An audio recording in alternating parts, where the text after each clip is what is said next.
Les amis, excellente année 2023 à vous. J'espère que l'année 2022 s'est terminée dans de bonnes conditions. On est parti pour un nouveau tour. 2023 va se passer dans des conditions, je pense, exceptionnelles, pas forcément dans le bon sens du terme. Je pense qu'il va se passer beaucoup de choses. Et personnellement, j'ai hâte de voir ce qui va se passer. J'ai l'impression que ça va être encore une année palpitante, avec beaucoup de volatilité, beaucoup de choses, peut-être pas terribles, mais en tant qu'investisseur et en tant qu'entrepreneur, j'ai l'impression qu'on va, entre guillemets, s'amuser. Comme d'habitude, comme chaque année, 2022, 2023, ce passage, ce changement d'année, ça veut dire quoi? Ça veut dire bilan. On fait le bilan de l'année 2022 et on regarde un petit peu, on prévoit 2023. Et donc, comme chaque année, je fais cette petite vidéo et on va parler ensemble un petit peu, de façon égoïste de ce qui s'est passé de mon côté, de ce que je prévois pour 2023, parce que je sais que ça vous intéresse à certains d'entre vous de savoir un petit peu la façon dont j'évolue, les axes sur lesquels je me concentre, ce que j'ai fait, pas fait, ce que j'ai réussi, pas réussi. Bref, un petit peu se comparer. C'est pas une taille de concours de quéquette, mais voilà, simplement voir au fur et à mesure des années comment ça avance et planifier un petit peu 2023. Donc, par ailleurs, n'hésite pas à me dire dans les commentaires, toi, comment s'est passée ton année, parce que ça m'intéresse également de voir comment vous avancez. Qu'est-ce que tu as actionné, enclenché, qu'est-ce qui s'est bien passé, moins passé, qu'est-ce que tu espérais faire, qu'est-ce que tu n'as pas fait, pourquoi. Bref, dis-moi un petit peu tout, ça m'intéresse de savoir un petit peu ce qui se passe. Je sais qu'en ce moment, l'immobilier, c'est un peu compliqué, la crypto, c'est un peu compliqué, il y a pas mal de choses qui sont un peu compliquées. Donc, dis-moi tout. Je me trouve ici par ailleurs au Kyrgyzstan. On va parler un petit peu dans cette vidéo de voyage, parce que j'ai passé un beau palier concernant les voyages. J'avais un objectif et il a été atteint. Je vais t'en parler dans cette vidéo. Et en fait, cette vidéo, ce qui va se passer, c'est que je vais te la découper en plusieurs morceaux. On va parler je vais te faire le sommaire tout de suite. On va parler donc des voyages, on va parler d'immobilier évidemment, on va parler de bourse et d'actions dividendes, on va parler de crypto, ensuite on va parler de start-up, on va parler de business, d'activité online, d'entrepreneur online, on va parler de tous les investissements alternatifs que j'avais prévu de faire. On va parler de l'événementiel, on va parler de ma vie personnelle un petit peu, on va parler de tout ce qui est maison d'édition, sortie de livres, on va parler du lifestyle, ce que j'espérais faire, ce que j'ai fait, ce que j'ai pas fait, on va parler du patrimoine et on va parler du côté médiatique, visibilité dans les médias. Et on terminera la vidéo par qu'est-ce qui va se passer en 2023. Donc toi, ça va faire une grosse vidéo et ça va être, je l'espère en tout cas, intéressant pour toi. Ce que je te propose, c'est pas forcément qu'on commence par les voyages parce que c'est pas forcément ce qui intéresse le plus de personnes, mais qu'on commence peut-être par le côté un peu plus business. C'est quand même le but de cette chaîne YouTube, donc l'immobilier, la bourse, la crypto, les startups, etc. Qu'est-ce qui s'est concrètement passé? Et je vais venir m'installer ici sur la table de la cuisine pour être un peu plus confortable et pour qu'on puisse un petit peu parler de tout ça. Donc je te propose qu'on commence peut-être par l'immobilier. Hop, je me permets de te couper un petit instant. Je me suis rendu compte au montage que je voulais te partager une information cruciale que je fais en fait chaque année à l'occasion de la nouvelle année et de l'anniversaire du blog, puisque en janvier 2015 est né Club Millionnaire. Ça fait déjà 8 ans et comme chaque année en début d'année pour fêter la nouvelle année et pour fêter l'anniversaire du blog, je fais une petite offre anniversaire qui est disponible pendant 48 heures. Donc elle est disponible dans la barre de description à partir du moment de publication de cette vidéo et seulement pendant 48 heures. Donc ne tarde pas du tout, lis bien la barre de description ci-dessous. Le premier lien, clubmillionnaire.fr/anniversaire te concerne. Je t'invite à aller lire la lettre que je t'ai préparée et à regarder simplement l'offre que je t'ai préparée pour ce début d'année, disponible uniquement pendant 48 heures. Je te laisse avec le reste de la vidéo. L'immobilier, ce qui s'est passé pour moi, c'est que j'ai terminé mon projet d'immeuble à Reims de Saint-Cloud. Tu avais vu peut-être déjà d'autres vidéos YouTube à ce sujet-là. Donc un immeuble vraiment patrimonial et on a terminé en fait les travaux fin janvier, on va dire mi-janvier, ouais, c'est ça, mi-janvier, fin janvier. On a meublé et mis en location début février, faire les photos pro, etc. Et en fait, ça a été un très gros carton cet immeuble parce que, voilà, tu t'en doutes, on est en plein centre-ville de Reims, en tout cas pas en centre-ville hyper centre, mais on est à côté de Sciences Po. Donc disponibilité immédiate pour ces étudiants à Sciences Po. Donc gros carton, les Saint-Cloud très rapidement loués dans de très belles conditions, on a une très belle rentabilité. Alors, on a une très belle rentabilité parce qu'on a quand même mis 200 000 euros d'apport. Donc c'est pour ça que je te disais que c'était un immeuble patrimonial. Le but n'était pas de faire une rentabilité sur la base d'un apport nul ou minime. L'idée était vraiment de se dire, on a des liquidités, on va les placer et on a un immeuble qui est bien sympa au cœur de Reims. Un marché qui selon moi est porteur, qui va être amené à valoir de plus en plus cher au prix du mètre carré. Alors peut-être pas en 2023 parce qu'il y a des spéculations sur stabilité du prix du mètre carré, voire baisse du mètre carré. Bon, ça je m'en fous, moi je suis de long terme de toute façon. Et après ces 200 000 euros de travaux, là dans l'état immédiat, avec une rentabilité à la vente correcte et par rapport au prix du mètre carré du marché, je pense qu'il y a à peu près déjà 200 000 euros de plus-value. Donc c'est un projet qu'on a acheté 430 000 euros frais de notaire inclus, 200 000 euros de travaux, et je pense qu'il vaut minimum 800 000 euros aujourd'hui à la revente, sans être dans des prix au mètre carré ou des ventes à la rentabilité déconnant. Donc c'est plutôt sympa, c'est un bel immeuble dans le patrimoine et ça m'a fait plaisir de l'avoir fait. Pour toutes les informations, les détails, il y a plein de vidéos, enfin il y en a plein, il y en a au moins 2 je pense, ou 3 sur la chaîne YouTube concernant cet immeuble où je suis à l'intérieur et où je te montre tout. Donc n'hésite pas à aller voir ça. Donc on a fait ça en IMO. Sinon tout le reste des lots immobiliers tombent franchement bien, il n'y a rien à signaler si ce n'est une maison dans le nord de la France qui se loue pas exceptionnellement bien. On va voir ce qu'on va faire avec, si on change le type d'exploitation, si on fait un arbitrage sur la revente. Alors moi, je suis quelqu'un qui aime pas revendre, je suis un hamster, j'accumule. Le patrimoine, j'aime pas me débarrasser. Mais on va voir, elle est pas du tout inquiétante, hein, tout se rembourse, il y a aucun souci. Mais c'est simplement le lot. Il faut toujours qu'il y ait un lot de toute façon qui se porte un peu moins bien que les autres, hein. C'est le but, il y en a qui se portent très bien et d'autres qui se portent un peu moins bien. C'est voilà le lot, cette maison dans le nord qui se porte un peu moins bien. Est-ce qu'il y a des projets de prévus pour l'immobilier? Honnêtement, non. J'arrête l'immobilier, j'en ai parlé dans une autre vidéo. Pourquoi j'arrête l'immobilier? Pourquoi j'arrête d'investir dans l'immobilier? Était le titre de la vidéo que tu peux retrouver sur la chaîne YouTube. Ça me fait chier, ça me fait revenir en France, j'ai pas envie, moi ma vie elle est à l'étranger aujourd'hui, elle est plus du tout en France, j'ai pas envie de me rattacher plus que ça à la France, ça prend du temps, c'est pas forcément rentable par rapport à d'autres actifs comme la bourse ou les startups, donc pas de projet prévu. J'ai quand même un objectif pour l'année 2022, c'était d'acheter un appartement cash à environ 500K donc je l'ai pas fait parce que les liquidités je les ai mises ailleurs et ça m'a fait chier encore une fois de trouver un bien immobilier. Ça m'a pas excité en fait comme objectif à atteindre, donc je l'ai pas simplement atteint, je l'ai pas fait. Ok.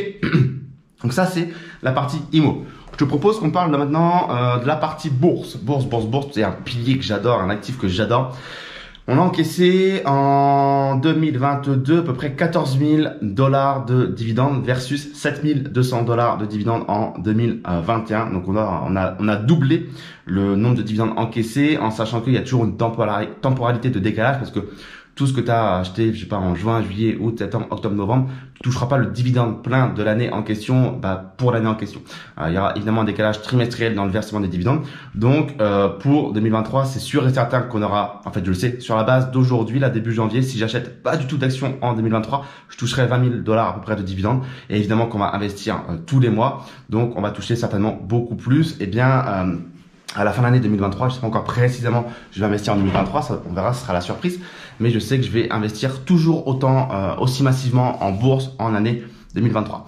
On a aussi fait pas mal de dépôts cette année. On a déposé 228K en 2022 versus 55K en 2021. Donc on a vraiment investi relativement massivement dans les actions à dividendes pour l'année 2022. C'est cool. Et surtout, ce qui est intéressant pour vous, parce que vous dire combien j'ai investi, c'est cool, mais c'est la performance. Donc plus 7,56% pour le portefeuille d'actions en bourse pour l'année 2022, là où le S&P 500 a fait lui moins 19,64%. Donc l'écart il est simple, il est tout rond, c'est 27%. Donc j'ai une performance meilleure de 27% par rapport au S&P 500. Donc je me compare au S&P 500 parce que c'est l'indice de référence pour moi, c'est l'indice américain, là où j'investis à 100%. Donc c'est entièrement cohérent de me comparer à lui. Et donc, alors je dis pas que je vais faire tout le temps mieux que l'indice évidemment de référence, mais pour l'année 2022, c'est choquant, 27% d'écart en ma faveur, c'est juste énorme. On aimerait bien que toutes les années soient comme ça, évidemment. Ça n'arrivera pas, je n'ai pas la grosse tête et encore une fois, comme je le dis toujours dans les actions à dividendes, le but n'est pas de battre le marché mais bel et bien d'obtenir un cash flow positif. Bien que ne pas battre le marché, je le mets entre guillemets parce qu'il y a beaucoup d'études qui démontrent que sur le long terme, l'impact des dividendes et de le réinvestissement de ceux-ci viennent en fait décupler ta performance. Et je vous ai cité plein d'études dans ma formation, dans mon livre papier que tu peux retrouver dans la barre de description ci-dessous, qu'à terme, les actions aux dividendes croissants et réguliers surperforment l'indice de référence. Donc pour l'instant, c'est pas forcément le cas parce que le portefeuille est encore beaucoup trop jeune, mais sur le long terme, c'est probable qu'on puisse voir ce genre de scénario arriver. On verra, mais le but premier en tout cas, ce n'est pas de battre l'indice, c'est bel et bien d'obtenir un cash flow positif et vivre de ces dividendes. Ok ? Pour 2023, j'ai bien peur que ce soit un peu compliqué. Encore une fois, j'ai pas de boule de cristal, mais il y a quand même beaucoup de choses qui nous font dire que l'année sera compliquée. Donc, en fait, je m'attends à pas forcément gagner de l'argent en 2023, que ce soit en bourse ou sur d'autres types d'actifs, parce que je sais que ce sera une année très compliquée.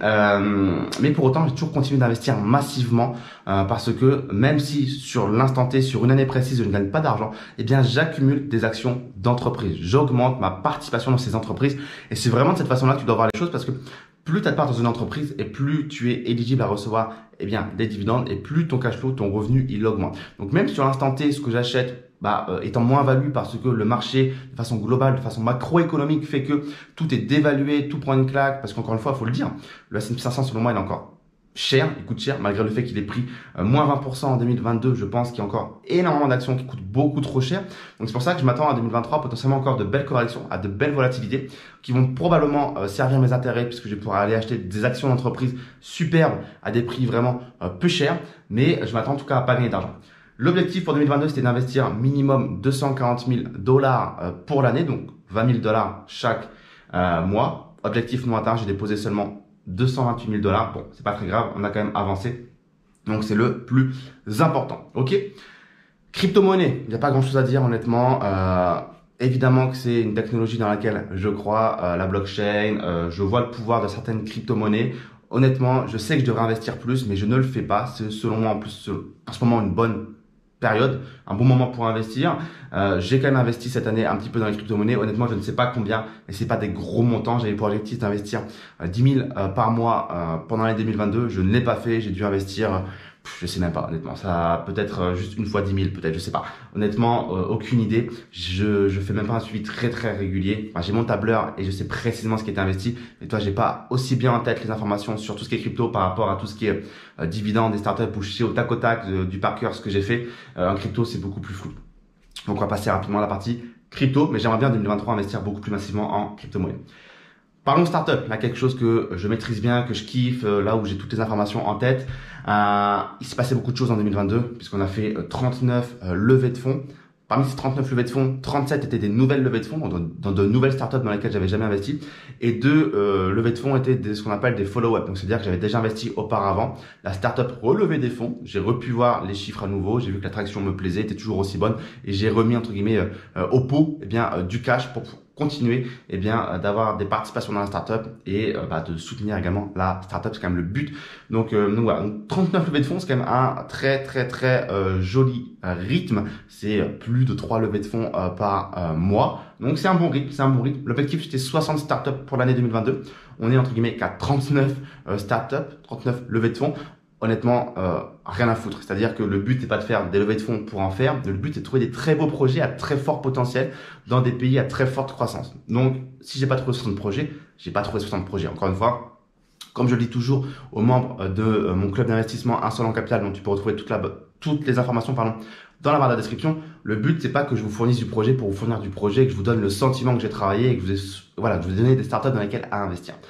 Non, le but, c'est vraiment que je vous trouve des très beaux projets sur lesquels on peut faire minimum x100 dans des pays émergents tels que l'Inde, le Mexique, le Nigeria et d'autres, et qu'à la fin, on gagne de l'argent. Parce que le but, c'est que si je vous sors des projets totalement éclatés au sol, que il y a aucune perspective de croissance et que personne gagne de l'argent à la fin, c'est quand même pas le but. Donc voilà, il y avait 60 en objectif, 5 par mois, on en a trouvé à peu près 3 par mois, c'est déjà très bien. Ok? Ensuite, parlons un petit peu de business, donc mon activité online.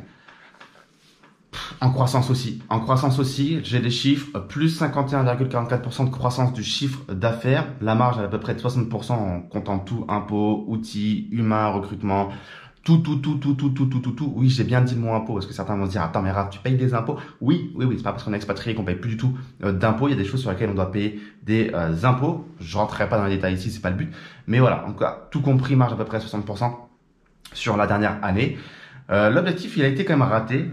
J'ai fait 24% de chiffre d'affaires en moins que ce que j'espérais, en tout cas, de mon objectif.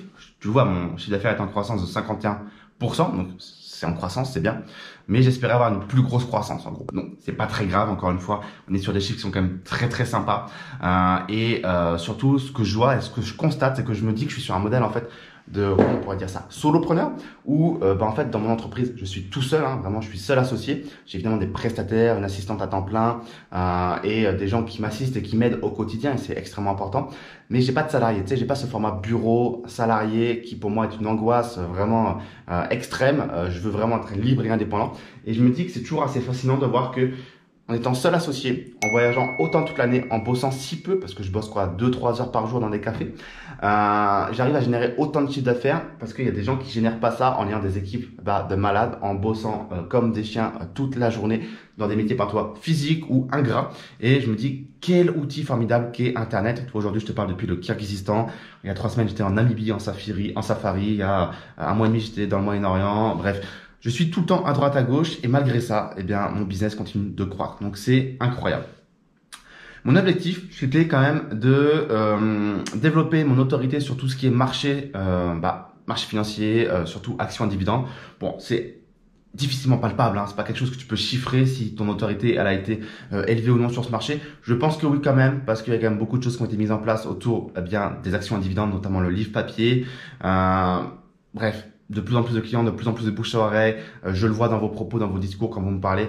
Vous considérez vraiment que je suis une personne de référence sur le marché francophone concernant les actions à dividendes. Et donc, je pense que l'objectif est doucement et sûrement en train d'être atteint, s'il n'est pas déjà atteint. Donc, ça, c'est cool. Ce qui a été un gros axe de croissance cette année pour moi concernant le business, c'est justement cette grosse identité autour des actions à dividendes. J'ai une vraie casquette autour des actions à dividendes. Là où il y a encore, je sais pas, 5 ans, il y a beaucoup de gens qui ont du mal à m'identifier sur un actif en particulier, l'immobilier, la bourse. Je parlais un peu de tout en fait. Donc, c'était pas évident pour vous de vous dire pourquoi je peux solliciter Raphaël, pourquoi ce type peut m'aider sur un actif en particulier. Là, j'ai la vraie casquette sur les actions à dividendes, j'en ai fait ma spécialité. Ça fait maintenant 7-8 ans que j'investis dans les actions à dividendes, vous voyez mes résultats. Et donc ça m'a permis de découpler mon chiffre d'affaires parce que j'ai une vraie autorité sur ce sujet. C'est vrai que pour 2023, l'objectif c'est également de développer mon autorité sur tout ce qui est startup. J'ai déjà investi dans 68 startups depuis maintenant à peu près 3 ans. C'est quelque chose qui vous plaît énormément, je l'ai senti. Donc on va développer maintenant ce pilier-là. Il y a beaucoup de choses qui vont arriver. Je suis en train de tisser énormément de contacts dans l'écosystème du private equity, pas du tout en France, mais à l'étranger, aux États-Unis, en Inde. J'ai des contacts régulièrement avec beaucoup de gérants, de syndicats, de fonds, etc. Et donc ça c'est cool parce que ça laisse présager de belles choses pour 2023. Et également le CPF vous a permis également pour beaucoup d'entre vous de vous former. Pour ceux qui avaient potentiellement un CPF mais pas forcément les moyens financiers derrière, eh bien d'aller dépenser de l'argent en cash, en numéraire, ça vous a permis d'aller vous former. Et donc ça a été évidemment un acte de croissance pour nous de pouvoir nous rendre éligibles sur certaines formations et produits au CPF. Donc voilà pour la partie business. Ensuite, il y a la partie un petit peu échec là, en investissement alternatif, où je vous avais dit, enfin je vous avais pas dit, mais où je m'étais noté, je voudrais investir, je crois que c'était 10 000 euros dans le vin, 10 000 euros dans l'or et 10 000 euros, alors pas 10 000 euros dans les montres, mais m'acheter une montre, une Rolex, je sais pas, une Day-Date ou un truc comme ça, assez classique. Et surtout, l'objectif, c'est de l'acheter avant mes 30 ans. Donc, j'ai 30 ans dans à peu près, dans 6 mois, tout pile. Et je sais pas si je le ferai, mais c'était un de mes objectifs de me dire, avant 30 ans, il faut que j'ai la Rolex. Donc, objectif assez débile. J'ai de plus en plus de mal avec cet objectif parce que je me dis que les 10 000 euros, je pourrais les mettre dans des startups, je pourrais les mettre dans des actions dividendes et ça serait beaucoup mieux. Donc, je pense que je ne le ferai pas, mais je sais pas si j'ai pas mon mordre les doigts. Donc, on verra. Mais en tout cas, je l'ai pas fait. Pas de vin, pas d'or, pas de montre pour le moment. Et pour 2023, je ne pense pas que ça arrivera. On verra pour la montre, mais pour le vin et l'or, j'y vois de moins en moins l'intérêt. C'est chiant, ça fait pas de cash flow positif, et j'y crois de moins en moins. Donc voilà, le vin je le bois, l'or il y a mieux, la montre c'est pour le show off. Bon, je suis pas sûr que c'est un vrai intérêt. Ok. Parlons événementiel désormais. Il y a eu enfin le séminaire de Genève qui a eu lieu, les amis. Après le dernier séminaire de Monaco en juillet 2019, le séminaire de Genève a eu lieu 3 ans plus tard en juillet 2022. Je vous repasse les détails. Ceux qui savent, on a annulé peut-être 5 fois le séminaire à cause de ce fichu coronavirus, à cause de ces fichues règles. C'était impossible pour nous d'organiser cet événement. On a organisé, désorganisé. Parfois, on a annulé 3 jours avant. Rappelez-vous, celui de janvier 2022. Catastrophe. Il a finalement eu lieu dans une très belle énergie, de très belles conditions. J'ai l'impression que tout le monde était content de ce qu'ils ont entendu sur scène, des gens qui se sont rencontrés, de ce qu'ils ont mangé. Les gens m'ont beaucoup dit, on a super bien mangé. Il y a même des gens qui m'ont dit le PQ était incroyable dans les toilettes. Alors c'est normal. On était au hôtel Président Wilson 5 étoiles à Genève en Suisse. C'est le fleuron de la crème de l'hôtellerie. Et évidemment, je vous accueille dans des conditions qui sont magnifiques. Je vous annonce peut-être tout de suite qu'il y aura un prochain séminaire, évidemment, normalement en juillet 2023 à Milan en Italie ou à Bruxelles en Belgique, je ne sais pas encore. Et évidemment, vous accueillerez toujours dans de très très belles conditions. Je vous en dirai un peu plus tard quand j'aurai plus d'informations. Pour le moment, on temporise un petit peu et on va voir ce qui se passera un petit peu dans l'économie et etc. Ce qu'il faudra un petit peu vers où on se dirige aussi. J'ai pu participer à d'autres événements, notamment à un séminaire en juin à Paris, à un mastermind au Maroc en septembre et au salon de l'immobilier à Bordeaux également en septembre. Donc voilà, ça fait plaisir en fait de revenir un petit peu sur scène parce que c'est vrai que c'est quelque chose qui manquait. C'est-à-dire que quand tu as une activité online, ça fait rêver, on voyage, on bosse avec son ordi, on voit des adresses email, on voit des virements, on voit... C'est cool.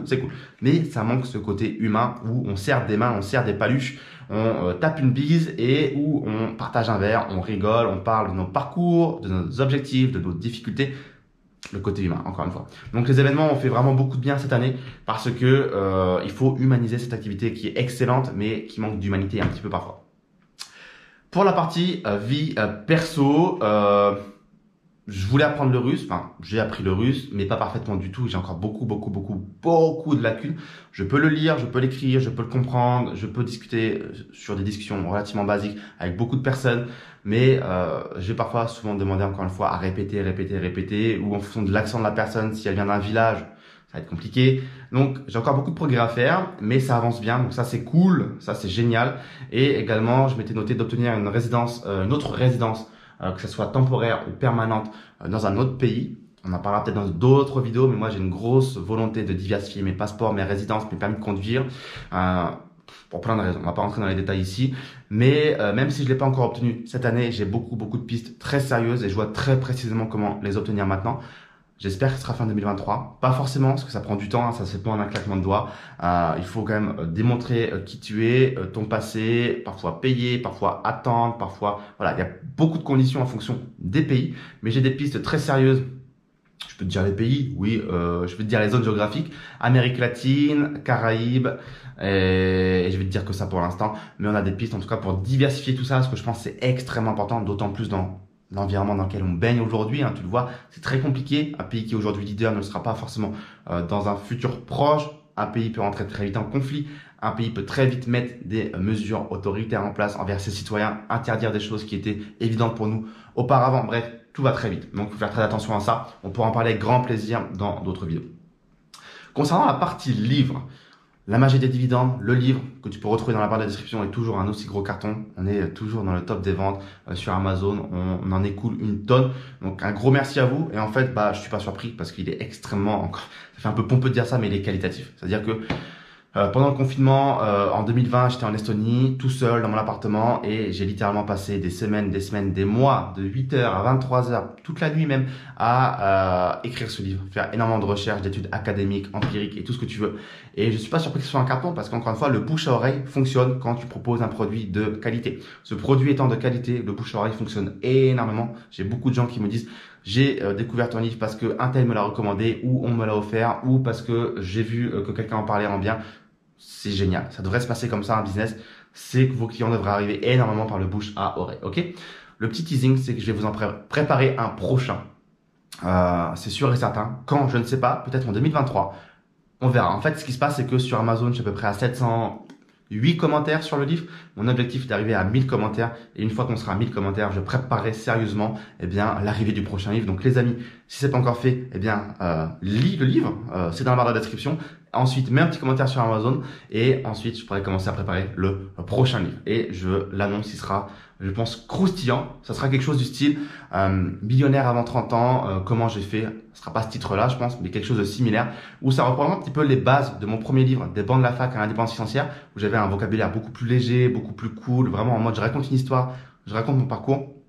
Mais encore plus insolent, je pense, où je vais vraiment me lâcher avec beaucoup d'anecdotes, avec beaucoup de coups de gueule, de rentre dedans, beaucoup de vérité, de tout ce que j'ai pu voir en 8 ans sur le business, sur Internet, les mensonges, les scandales. Là, je fais du gros teasing à la closer, mais tout ce que j'ai pu vivre à l'étranger comme expérience intéressante, les leçons que j'ai appris. Donc, c'est, je pense, un livre que vous allez également beaucoup apprécier. Ok ? Niveau lifestyle, voilà, j'avais pour objectif d'atteindre cet objectif de visiter 100 pays. Ça y est, c'est fait puisque fin 2022, j'ai visité mon 100e pays qui était le Rwanda. Et le 103e était la Namibie, qui était génial. On a fait un safari en Namibie avec un ami. Incroyable, je ne peux que vous recommander de vous rendre là-bas, c'est génial, génial, génial. Donc objectif des 100 pays atteints, pour info il y en a 197 pays dans le monde, donc je dis pas que je vais tous les faire, mais en tout cas je suis soulagé d'avoir atteint cet objectif. Alors soulagé c'est un grand mot, moi j'adore voyager, c'est pas du tout une corvée que de le faire. Je pense qu'à terme, je vais atteindre les 150 pays. Il y en a beaucoup qui sont quand même compliqués à faire où j'ai même pas envie d'aller. Mais voilà, je suis content de l'avoir fait. Je sais qu'en 2023, on va ralentir un petit peu la cadence. Mais voilà. Et j'avais pour objectif lifestyle également de rouler avec un véhicule de luxe. Parce que j'adore les véhicules. Malheureusement, ça coûte très cher. C'est pour ça que je dis malheureusement. Mais le fait que je voyage autant, j'ai fait combien de pays en 2022? 21 nouveaux pays. Je dis bien nouveaux pays, donc il y en a potentiellement plus. Eh bien, fait que avoir un véhicule dans ces conditions est littéralement impossible, parce qu'un coup je suis ici, un coup je suis là-bas. Et si c'est pour avoir un véhicule qui dort dans un garage, ça va me coûter cher pour rien, ou que je trimballe, ça va me coûter très très cher pour rien. Et j'ai honnêtement pas les moyens de foutre mon véhicule dans un avion ou dans je sais pas quoi pour qu'ils viennent avec moi partout où je vais. Donc beaucoup trop compliqué logistiquement parlant. Je ne suis pas un prince saoudien. Donc voilà. Pour parler voyage justement, avant de terminer sur la partie patrimoine et médias. Qu'est-ce qu'on a fait cette année en voyage? Donc 21 nouveaux pays. On a commencé l'année par les pays nordiques que j'avais jamais fait, Suède, Danemark, quoi d'autre? Je sais plus. Peut-être la Norvège. Voilà, Norvège. Ensuite, on est allé en Afrique de l'Ouest, donc Sénégal, Côte d'Ivoire, génial aussi, surtout Sénégal. Côte d'Ivoire beaucoup plus difficile à appréhender. Ensuite, je me suis rendu au Kirghizistan pour 4 mois presque, de février à juin. Donc moi, j'adore le Kirghizistan. Encore une fois, je te fais cette vidéo depuis le Kirghizistan, donc j'adore cet endroit. J'ai fait donc 4 mois au Kirghizistan de février à juin, mais parsemé de petites escapades à droite à gauche, puisque je me suis rendu, je crois à peu près 2 semaines en Jordanie, à Israël et en Palestine. Ensuite, je me suis rendu au Kazakhstan, qui est de l'autre côté de la frontière, à Almaty, vraiment c'est très facile. Bishkek au Kirghizistan et Almaty au Kazakhstan, tu traverses la frontière, vraiment c'est à son collet les villes, donc très facile. Je suis allé en Russie également en mai, en déplaise à certains. Donc voilà, le 9 mai en pleine célébration pour la Russie. Donc c'était génial la Russie, hein, si vous le savez, si j'apprends le russe, si je suis au Kirghizistan, parce que j'adore tout ce qui est la culture francophone. Oui, j'aime bien la culture francophone, mais j'aime bien également la culture russophone. C'est pour ça que j'apprends le russe, j'aime bien leur tradition, j'aime bien leur façon de penser, j'aime bien les villes, j'aime bien tout. Donc c'était génial pour moi de découvrir Moscou et Saint-Pétersbourg, même si évidemment c'est dans un contexte relativement particulier où toutes mes CB ne marchaient pas, puisque Visa, Mastercard ont tout coupé. Donc il fallait y aller avec une masse de cash. Je me rappelle qu'ici à Bishkek, au Kirghizistan, j'ai retiré des montants fous. J'ai fait au moins 25 retraits au distributeur pour aller convertir ça ensuite en roubles russes ici dans un exchange. Pour ensuite me trimballer avec plein de roubles en Russie où il fallait que je compte tous les jours combien je peux dépenser au maximum pour pas me retrouver à court de liquidité, sinon j'étais dans la merde. J'ai dû aller acheter mon billet d'avion également dans ce qu'ils appellent ici une Aviakassa, donc une agence de voyage mais à l'ancienne, en mode soviète, en cash, parce qu'évidemment je pouvais pas payer en ligne mon billet d'avion avec Mastercard et Visa, donc il fallait tout repenser. C'était une expérience super intéressante et je suis tombé au bout du 2e jour malade, intoxication alimentaire. Où il y a une ambulance qui arrive dans ma chambre d'hôtel. Bref, ceux qui ont suivi mes aventures sur Instagram ont toute l'histoire. Et je vous invite d'ailleurs à me suivre sur Instagram, c'est dans la barre de description également, puisque ceux qui me suivent déjà savent que il m'arrive toujours, enfin c'est pas qu'il m'arrive toujours des péripéties, mais voilà, le fait de voyager beaucoup fait qu'il t'arrive forcément beaucoup de choses également, du bon, du moins bon, mais vous allez souvent me voir dans des aventures assez folles. Il y a encore pas longtemps là au Kirghizistan pour la nouvelle année, j'étais dans une famille kirghize dans les montagnes très isolées, à moins 15 degrés, où ils m'ont cuisiné un mouton complet avec le cœur, le cerveau, tout le corps, les boyaux, les intestins, dans une grosse marmite. Bref, j'ai bu de la soupe de jus de viande, j'ai mangé du cerveau, bref. Des expériences de malade que je vis tout le temps, que ce soit ici au Kirghizistan ou partout dans le monde. Donc les amis, c'est ça aussi les voyages, c'est rencontrer des gens d'autres cultures. Et c'est ce que j'adore dans le voyage. Je suis parfois dans des 5 étoiles et je kiffe ce mood, ce lifestyle d'être dans des 5 étoiles avec du gros confort. Mais j'aime bien également aller là où personne ne va. Et ça, c'est génial parce que ça apporte vraiment les plus beaux souvenirs. Donc suis-moi sur Instagram, tu ne vas pas être déçu. Ensuite, juillet, je me suis rendu en Irlande du Nord, l'île de Man, l'Écosse. De ce côté-là, j'avais jamais fait. Juillet, août, l'Arménie, Azerbaïdjan. Génial également, l'Arménie, trop bien. L'Azerbaïdjan, très différent de ce que j'imaginais. Ex-pays du RSS, mais qui n'est plus du tout un pays aujourd'hui d'ex-URSS. On ne le ressent plus du tout comme ça. Ils ont vraiment beaucoup d'argent avec le pétrole et le gaz. Et c'est limite un petit Dubaï ou une petite Turquie très musulmane, à l'opposé de tous les ex-pays du RSS. Donc très impressionnant, mais génial aussi. En août, Tout le mois d'août, j'étais en Ouzbékistan. Septembre, Bucarest, Roumanie, la France et le Maroc, justement pour un petit peu les événements. Octobre, retour en Ouzbékistan. Alors l'Ouzbékistan, c'est pas forcément un pays que j'aime parce que il est très compliqué. Il est pas très compliqué, mais il y a beaucoup de friction pour rien. C'est chiant et c'est pas un pays où il y a beaucoup de choses à faire et où je m'éclate. Mais bon, il a fallu que j'y retourne, donc j'y suis retourné. Novembre et décembre, tout le Moyen-Orient, donc Bahreïn, Arabie Saoudite, Oman, c'était génial. L'Arabie Saoudite, excellente surprise encore une fois. Beaucoup de gens décrivent ce pays. Moi, j'ai adoré. C'était vraiment génial. Les locaux sont géniaux, très accueillants. L'Afrique de l'Est qu'on a fait ensuite avec le Kenya, l'Ouganda, le Rwanda. Quoi d'autre Kenya, j'ai dit, je sais plus. Ouais, donc les girafes, le Sbeul en Ouganda, le Rwanda, très vert, toutes les vallées, génial aussi. On a fait la Tanzanie, l'Afrique du Sud, la Namibie. Bref, beaucoup de pays, beaucoup de sensations, beaucoup de saveurs, beaucoup de locaux différents. Et ensuite, fin d'année, eh bien, retour en France pour les fêtes et au Kirghizistan pour le nouvel an. Ok, donc l'objectif pour 2022, c'était 16 nouveaux pays. On en a fait 21. On a passé le cap des 100 pays. Donc j'ai envie de te dire, voilà, quoi de mieux, franchement. Business et voyage, pour moi, c'est le meilleur combo. Et ça va sûrement continuer dans ce sens-là en 2023. Qu'est-ce que je t'ai pas dit? On va parler un petit peu patrimoine et médias. Ok, je commence à avoir le bras engourdi. Là, ça fait 30 minutes que je te parle comme ça. Niveau patrimoine, le patrimoine, il a bondi de 46,38%. Excellent aussi. Franchement, voilà, on parle pas en plus de...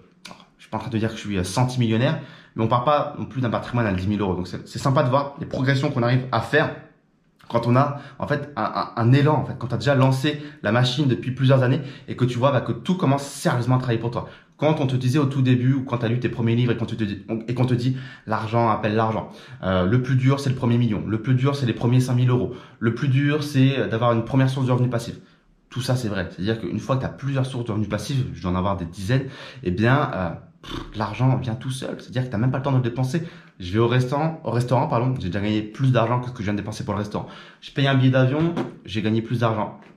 C'est impossible de dépenser l'argent en fait. Tout va beaucoup plus vite, de plus en plus vite et c'est génial en fait parce que tu n'as plus du tout aucun stress financier. Aujourd'hui, il n'y a aucune facture que je ne peux pas payer. Il n'y a rien qui me fait peur financièrement et c'est ultra réconfortant et rassurant de se dire que l'argent n'est plus du tout un problème dans sa vie. On a supprimé cette composante du stress de l'argent et maintenant on a juste à se focus sur ce qu'on a envie de se focus, que ce soit, je sais pas, ses loisirs, ses voyages, une relation intime, sa famille et c'est génial. Quand même, dans le patrimoine, qu'est-ce qui s'est passé? Évidemment, la crypto-monnaie a chuté par rapport à l'année précédente. Donc là, on a perdu de l'argent sur les cryptos, évidemment. Actions et startups ont très bien performé, ont très bien poussé le patrimoine. L'immobilier également, puisque les biens se sont valorisés à Reims, en général. Bref, tous mes biens immobiliers se sont valorisés. En fait, c'est très très simple. Donc voilà, très peu de cash. Moins de 1% de mon patrimoine représente du cash. Donc évidemment, ça dépend. Encore une fois, si tu as 10 000 euros de patrimoine et que tu dis que tu as moins de 1% de cash, c'est chaud. Si tu as 10 millions d'euros de patrimoine et que tu dis que tu as moins de 1% de cash ou 100 millions, évidemment, c'est pas la même chose. Donc, mais ma conclusion, c'est de me dire que j'ai jamais beaucoup de cash et c'est très très bien comme ça parce que le cash, ça ne sert à rien, ça se dévalorise et ça ne rapporte rien. Donc, attention au cash. Pour moi, voilà, je le liquide systématiquement. Je garde uniquement le cash pour le nécessaire. L'objectif, il n'a pas été atteint quand même pour mon patrimoine. Concernant le montant brut de patrimoine que je voulais atteindre, je ne l'ai pas atteint. Encore une fois, on a eu de la croissance, donc c'est très très bien. Par contre, je l'ai atteint sur le net parce qu'en fait, cette année, j'ai fait aucun endettement. Donc c'est vrai que si j'avais fait de l'endettement immobilier, j'aurais peut-être atteint mon objectif de patrimoine brut, mais j'ai pas voulu faire d'endettement immobilier. Donc c'est pour ça également que ça va peut-être pas monter aussi rapidement que je le pensais. Mais c'est aussi très bien de ne pas faire d'endettement parce que plus j'avance dans le temps et plus je me dis que j'ai plus forcément envie de m'endetter. Non pas que les dettes soient mauvaises, au contraire, elles peuvent vraiment t'aider à scaler. J'ai encore des dettes aujourd'hui immobilières qui sont saines, évidemment, et qui se remboursent toutes seules. Mais aujourd'hui, à mon stade, en fait, je vois pas forcément l'intérêt d'aller faire de la dette pour moi parce que j'ai une activité qui me génère du cash et j'ai plus forcément envie de m'endetter. Voilà, c'est personnel. Dernière chose, concernant les médias, j'avais pour objectif d'avoir une exposition médiatique un petit peu plus élevée pour avoir de la visibilité, de la preuve sociale, potentiellement des prospects, des clients. Finalement, je ne l'ai pas fait parce que tout ça, c'est de la merde pour moi, c'est vérolé. Tous les entrepreneurs, investisseurs que vous voyez dans les médias, généralement, ils y sont parce qu'ils ont payé souvent très cher leur parution dans les médias. Et paraître dans les médias de cette façon-là, ça ne m'intéresse pas. D'autant plus que mes expériences avec les médias dans le passé, notamment quand je suis passé sur M6 dans 66 minutes, était finalement inutile puisque entre leurs promesses et la réalité de ce qui passe à la télé, il y a souvent un très gros fossé d'écart. Donc finalement, aucun focus dessus et pas du tout prévu également pour 2023. Pour parler de 2023, pour clôturer cette vidéo, qu'est-ce qui va se passer en 2023? Quels sont un petit peu mes objectifs? Tu le sais, je parle jamais de mes objectifs publiquement parce que en parler, c'est déjà recevoir de la gratification pour son cerveau et c'est le meilleur moyen de ne pas travailler dur sur ces objectifs parce que le cerveau est un outil formidable mais qui est également un petit peu bizarre parfois. Donc si ton cerveau a déjà reçu la gratification, si tout le monde me dit dans les commentaires trop cool tes objectifs pour 2023, mon cerveau va kiffer et va beaucoup moins avoir envie de bosser pour atteindre ses objectifs parce qu'il aura déjà reçu des récompenses entre guillemets pour ce qu'il a dit. Donc je ne dirai rien mais quelques petites hints en tout cas pour vous. Pas d'immobilier comme je te l'ai dit, ou alors ce sera un achat cash, que ce soit alors ce sera pas en France, ce sera à l'étranger, mais je sais pas encore quel pays, on verra. Plus dépenser, j'ai prévu de plus dépenser pour moi. C'est vrai que jusqu'à présent je faisais entre guillemets attention, je me suis jamais privé, je suis toujours allé là où je voulais aller, j'ai toujours réalisé tous les voyages que je voulais faire, il n'y a aucun souci, mais j'ai envie de dépenser plus pour moi parce que je sais pas, je me suis dit ça y est 2023, bientôt 30 ans, psychologiquement parlant, je me dis ça y est c'est un cap et je me dis faut que je dépense. Ça y est, mon argent, j'en ai. On a fait ce qu'il fallait pendant maintenant 8 ans que je suis entrepreneur. On a vraiment fait le taf. On a construit un beau patrimoine qui génère du cash flow. On n'arrive pas à tout dépenser. On réinvestit tout. Mais réinvestir pour investir à l'infini. Encore une fois, on ne veut pas s'enterrer avec son argent. Donc, je pense que 2023, je vais être un petit peu plus dépensier dans des expériences de vie un peu cool, peut-être un peu extravagantes, un peu inutiles. Mais voilà. Je vais essayer de plus dépenser pour moi. Le nouveau livre, comme je te dis, toujours investir un max en bourse, un max en startup évidemment, toujours. Plus en crypto, les voyages, je vais toujours continuer d'en faire, mais un peu moins en quantité et sûrement plus en qualité. Donc, c'est-à-dire que ça va rejoindre un petit peu plus ce que je te dis sur l'idée de dépenser un peu plus. Donc, dépenser un peu plus dans, je sais pas, encore des hôtels encore plus chers ou on verra comment je peux dépenser un peu plus, mais je vais essayer de me faire un peu plus plaisir.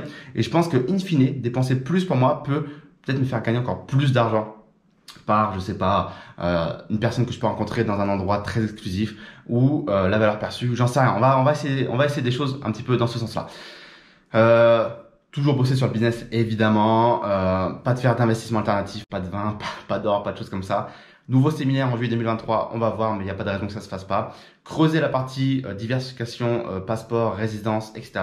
Et j'espère maîtriser à 100% le russe pour l'année 2023. Ça serait quand même une très très belle performance que de pouvoir parler russe parfaitement.